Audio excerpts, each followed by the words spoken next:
అప్పుల బాధలు వెంటాడుతున్నాయా? అయితే 6 JVR వారి జాతిరత్నాలు ధరించండి. హాయ్ హలో నమస్తే వెల్కమ్ టు మనం టీవీ. ఇప్పుడు మనతో ఉన్నారు జనసేన అధికార ప్రతినిధి అడ్వకేట్ రజనీ గారు. వారితో మాట్లాడి మరిన్ని వివరాలు తెలుసుకుందాం. నమస్తే మేడం. నమస్తే అండి. కర్ణాటక ధర్మస్థల కేసు రాను రాను ఇంకా సంచలనంగా మారుతుంది. ఎందుకంటే పారిశుద్ధ కార్మికుడు చెప్పిన విధంగా ఆ ప్లేసుల్లో తవ్వుతుంటే అక్కడ శిథిలాలు అయితే కనిపిస్తుంది. ఇప్పుడు ఆరో ప్లేస్ లో కూడా ఒక శిథిలం కనిపించింది. అది కేవలం 13 సంవత్సరాల ఆడపిల్లది అని వార్తలు వినిపిస్తున్నాయి. ఇక్కడ మరొక క్వశ్చన్ ఏంటంటే మేడం, ఎందుకని ఎవరు అంటే బాధితులు తల్లిదండ్రులు కానీ చుట్టాలు కానీ ఎవరు ఇంతవరకు ఈ కేసు ఇంత సంచలనంగా మారుతున్నా ఎవరు బయటకు ఎందుకు రావట్లేదు? అదే అర్థం కాని పరిస్థితి అండి. ఎందుకంటే మనం మనం డిస్కస్ చేసుకున్న విధి విధానంలో నేత్రా నది ఒడ్డున అంటే ఆ నది ఒడ్డున తొందరగా ఏదైతే ఎముకలు ఇవన్నీ పూడ్చిపెట్టినా లేకపోతే ఇంకోటి తొందరగా డీకంపోజ్ అయిపోతాయి. అసలు తల్లిదండ్రులు ఎందుకు రావట్లేదు అంటే అసలు అంటే ఇప్పుడు ఇతను ఎవరు ఈ పారిశుద్ధ కార్మికుడు చెప్తుంది నేను పూడ్చిపెట్టినాననే చెప్పాడు. రేప్ జరిగిందా? రేప్ జరగలేదా? ఏదో చాలా చెప్తున్నాడు. ఎంతో మందిని రేప్ చేసి ఇక్కడ తీసుకొచ్చి పెట్టారు అని. నేను ఒకటే అడుగుతున్నాను అతనికి నార్కో అనాలిసిస్ టెస్ట్ చేయించిన తర్వాత ఈ ఈ తవ్వకాలనేవి బయటకు తీస్తున్నారా లేదా అనేది నాకు తెలియట్లా. ఎందుకంటే సర్వసాధారణంగా మన ప్రాచీన సిద్ధాంతం ప్రకారం ఏదైతే ఆహ్, అకాల మృత్యుహరణం, సర్వవ్యాధి నివారణం అంటూ ఒక అద్భుతమైన వేద మంత్రాలుంటాయి. వాటి ప్రకారం అకాల మృత్యుహరణం అంటే ఒక చిన్న వయసులో అనుకోకుండా చనిపోయిన వాళ్ళు ఏదన్నా అంటే ఆ మృత్యు అనేది మనకి రాకూడదనేది మనం నిత్యం దండం పెట్టుకుంటాం.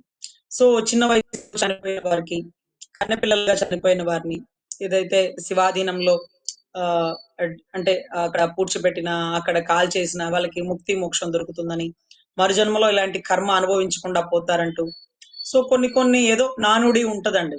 సో అట్లా దరిదాపుల్లో ఉండేటటువంటి పరిసర ప్రాంతాల్లో పసిపిల్లలు సైకిల్ యాక్సిడెంట్‌లో లేకపోతే ఆ నీళ్ళలో బావిలో పడి చనిపోవడమో, లేకపోతే ఇంకోటి ఇలా జరిగిన వాళ్ళని కూడా తీసుకొచ్చి అలా పూడ్చిపెడతారు అనే ఒక సిద్ధాంతం అయితే ఉండేదండి. ఎందుకంటే మన కాశీలో హరిశ్చంద్ర గారి దగ్గర ఎలా తగలపెడతారో, సో మిగతా చోట్ల కూడా అలాంటి అవకాశాలు ఉండొచ్చు. ఎందుకంటే ఒకవేళ నిజంగా రేప్ చేసి చంపేసిన వాడు తీసుకొచ్చి అక్కడే పూడ్చిపెట్టే అవకాశాలేమి ఉండవు. ఒకవేళ నిజంగా ధర్మస్థలి పరిసర ప్రాంతాల్లో ట్రస్టీ వాళ్ళే ఇలాగ ఆడబిడ్డల్ని, 13 ఏళ్ల బిడ్డల్ని, కన్నె బిడ్డల్ని రేప్ చేస్తే, వాళ్ళు అక్కడే ఎందుకు పడేస్తారు? ఎక్కడో తీసుకొచ్చి కొండలలోంచి కారులో పెట్టి కార్ యాక్సిడెంట్‌లని అట్లా సృష్టిస్తారండి. ఎందుకంటే తప్పు చేసేవాడికి ఆ తప్పులోంచి ఎలా తప్పించుకోవాలో ముందే తెలుసుకొని తప్పు చేస్తాడు. అల్లటప్ప వాళ్ళు చేయరు. దాంట్లో చాలా ఎక్స్‌పర్ట్స్ ఉంటారు. సో ఈ పరిసర ప్రాంతాల్లో ఉండే డెడ్ బాడీలు ఇవన్నీ తవ్వకాలు ఇవన్నీ ఒక ధర్మస్థలి ఒక ఆ గుడికి సంబంధించిన స్థల పురాణం మీద దెబ్బతీస్తాయండి. ఎందుకంటే సాక్షాత్ శ్రీ మంజునాథ్ అనేటువంటి స్వయంభూ, అదే రకంగా మొండెం ఆకారంలో ఉండేటటువంటి మంజునాథుని అది ఆలయ స్థల పురాణం, అదే రకంగా అమ్మవారి అవతారం, లేకపోతే వారిద్దరూ సాక్షాత్‌గా అక్కడ నివసించినటువంటి దృశ్యాలు, అక్కడ గంధపు చెక్కలతో సంబంధించి చుట్టూ పరిసర ప్రాంతాల గుడి స్థల పురాణం ఉంటుందండి. 2 కిలోమీటర్ల లెక్క వరకు ఆ గుడికి సంబంధించిన చెక్కలు ఏదైతే వాడినారో వాటికి సంబంధించిన మంచి ఒక అద్భుతమైన సువాసన ఉంటుంది. అక్కడ ప్రసాదం కూడా చాలా స్పెషల్ అండి. ఫ్రీక్వెంట్ గా అందరూ కర్ణాటకకు సంబంధించిన భక్తులందరూ అక్కడ ఉంటారు. అది ఊరికి చాలా దూరంగా వెలుపలగా ఉంటుంది. సో ఇక్కడ తవ్వే కొద్దీ వస్తున్న శవాల్ని ఎవరో రేప్ చేసి ఇక్కడే ఇలా చేసేసినారు అంటే అది కొంత నమ్మదగినటువంటి పరిస్థితి అయితే లేదండి. కానీ ఎనీవే నిజంగా అలా చేసి ఉంటే దానికి కారణమైన వాళ్ళు ఏ రాజకీయ పార్టీలో ఉన్నా, ఏ అండదండ ఉన్నా, ఒకవేళ ప్రభుత్వంలో వెసులుబాటు ఉండి బెయిల్ వస్తుందేమో గానీ శ్రీ మంజునాథుడు ఎప్పుడు క్షమించడు. చాలా కఠినంగా ఉండే వ్యక్తి శివుడు. చాలా తేలిగ్గా వరాలిచ్చే వ్యక్తి కూడా శివుడే అంటారు. సో అటువంటి పరిస్థితుల్లో నేను అనుకుంటున్నాను ఇప్పుడు ఏదైతే 13 ఏళ్ల పాప అన్నారో ఆ అమ్మాయి ఎముకని పట్టి ఆ వయసును నిర్ధారిస్తారండి. దానికి సంబంధించిన ఒక అద్భుతమైన టెస్ట్ ఉంటది. సో ఆ ఎముక ఏదైతే ఉందో అంటే తల, పుర్రె, ఎముకలు, కాళ్ళు ఇలా కొన్ని అవయవాలు దొరుకుతూ ఉంటాయి. అప్పుడు అక్కడ రేప్ జరిగింది అని ఆ ఎముకల్ని తీస్తే ఎలా తెలుస్తుంది? దానికేమన్నా సెపరేట్ టెస్ట్ ఏమన్నా ఉంటుందా? ఇవన్నీ కూడా చూస్తారండి. ఇవన్నీ కూడా చూస్తారు. చూసి ఆ అమ్మాయిని రేప్ చేసి చంపి పూడ్చిపెట్టేసినారు అంటే అది చాలా అటవీ ప్రాంతం అన్నమాట. అటవీ ప్రాంతం, అక్కడ కొండవాగులుంటాయి. తర్వాత అది ఊరు కూడా చాలా ఔట్‌స్కర్ట్ అన్నమాట. చాలా మంది మనం గమనిస్తే ఓపెన్‌గా మనం మాట్లాడుకుంటే చాలా మంది లవర్సు అజ్ఞాతంగా ఉండే ప్లేసులకు వెళ్తుంటారు. చాలా మంది పార్కులకు వెళ్ళడం మానేసినారండి. అంటే పార్కుల్లో సరదాగా కాసేపు కూర్చొని మాట్లాడి ఎవరి సోపల వాళ్ళు వెళ్ళిపోయేటటువంటి ప్రేమలు ఒక 10-15 సంవత్సరాల క్రితం ఉండేదండి. ఒక లుంబిని పార్కో, ఒక రాజీవ్ గాంధీ పార్కో అట్లా ఉండేవి. కానీ ఇప్పుడు కొండ చర్యల దగ్గరికి, లేకపోతే సముద్ర శివార్ల దగ్గరికి, లేకపోతే ఎక్కడో అజ్ఞాతంగా ఉండే అటవీ ప్రాంతాల దగ్గరికి అలా వెళ్లి వాళ్ళు తప్పు చేయడం, లేకపోతే ఆ తప్పుని ఆ అమ్మాయి అక్కడ యాక్సెప్ట్ చేయకపోతే అక్కడ జరిగేటటువంటి ఘటనలలో ఆ అమ్మాయిని చంపడం, అక్కడ ఆ అమ్మాయిని పూడ్చిపెట్టడం, ఒకడు కాక నలుగురొచ్చి రేప్ చేయడం. ఇది చాలా దారుణం అయిపోయినాయండి. నిజంగా 2023లో కూడా ఒక కేసు అలాగే క్లోజ్ చేసినారు.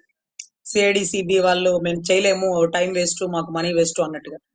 సో అది కూడా ఆ ధర్మస్థలి పరిసర ప్రాంతాల్లో జరిగినటువంటి ఘటనలు. సో ఇవన్నీ నగర శివార్లు అయిపోయేటప్పటికి ఏదో ఔట్‌స్కర్ట్స్ చూడ్డానికి తీసుకొచ్చి అక్కడ జరుగుతున్న ఘటనలు. అందుకే ఆడపిల్లలు ఒంటరిగా ఎక్కువ దూరాలు ట్రావెల్ చేయకండి. ఎవరిని నమ్మి వెళ్ళకండి. ఏది జరిగినా ఒకవేళ గుడి మీద మీరు నిందేసేస్తారేమో. ధర్మస్థలంలోనే ఇదంతా జరుగుతుంది. ధర్మస్థల ట్రస్టీ వాళ్ళే చేసేస్తున్నారు. ఒకవేళ ఒకవేళ కొన్ని అజ్ఞాత శక్తులు, కొన్ని క్షుద్ర శక్తులు రావాలంటే పసిపిల్లల్ని బలివ్వాలి.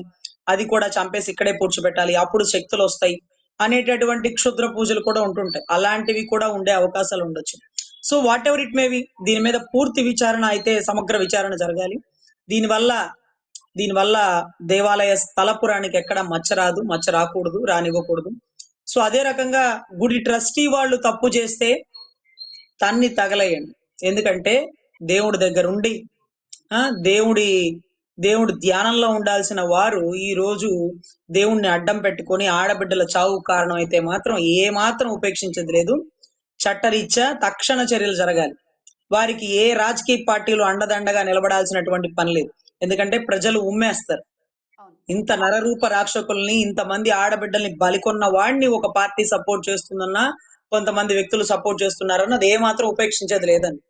100% ఒకవేళ గుడికి సంబంధించిన ట్రస్ట్ వాళ్ళు ఎవరన్నా ఇలా చేస్తే వారిని కూడా శిక్షించాలి. అదే రకంగా స్థల పురాణాన్ని లేకపోతే అవమానపరచాలని చూస్తున్నా సరే వారి మీద చట్టరీత్యా చర్యలు తీసుకోవాలి. డిపార్ట్మెంట్ వారు పూర్తి ప్రాపర్ ఇన్వెస్టిగేషన్ చేసి చనిపోయిన బిడ్డలు ఒకవేళ అత్యాచారం గడించకుండా చనిపోతే కొంత లెక్క క్షుద్ర పూజలైనా అనుకోవాలి.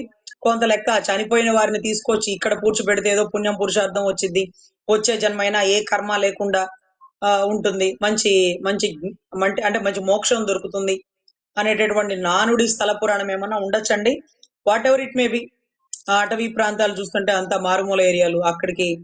అక్కడ చంపేసి పూడ్చిపెట్టడం ఇవంతా కూడా నిజంగా అమానుషంగా ఉంది. సో పిల్లల్ని పిక్నిక్‌లకి పంపించేటప్పుడు, ఆడబిడ్డల్ని ఒంటరిగా ఎక్కువ దూరం పంపించేటప్పుడు, ఔట్‌స్కర్ట్స్‌లో ఉండే టెంపుల్స్ దగ్గరికి ఎప్పుడు అలా పంపించకండి. ఎందుకంటే అక్కడ రౌడీ మూకలు, తాగుబోతులు, గంజాయి సేవించిన వారు, డ్రగ్స్ సేవించిన వారు ఉంటారు. వారు ఒక ఉన్మాద దృక్పథంతో అరాచకంగా రేప్ చేసి చంపేస్తున్నారు.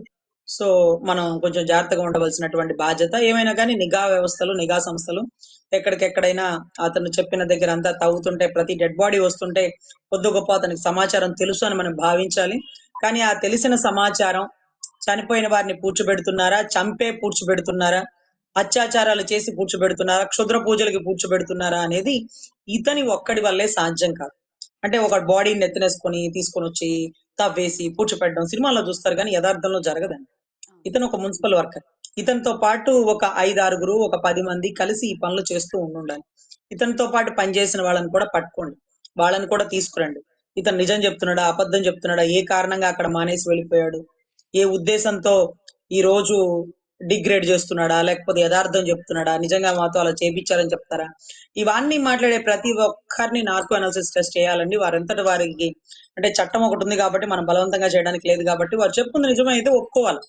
యెస్. ఒప్పుకొని నార్కో అనాలిసిస్‌కి ఒప్పుకుంటే అప్పుడు నిజం యథార్థం అని నమ్ముతాం. అదే రకంగా ఆ టైంలో అతనితో పనిచేసిన వారిని కూడా తీసుకురావాలి.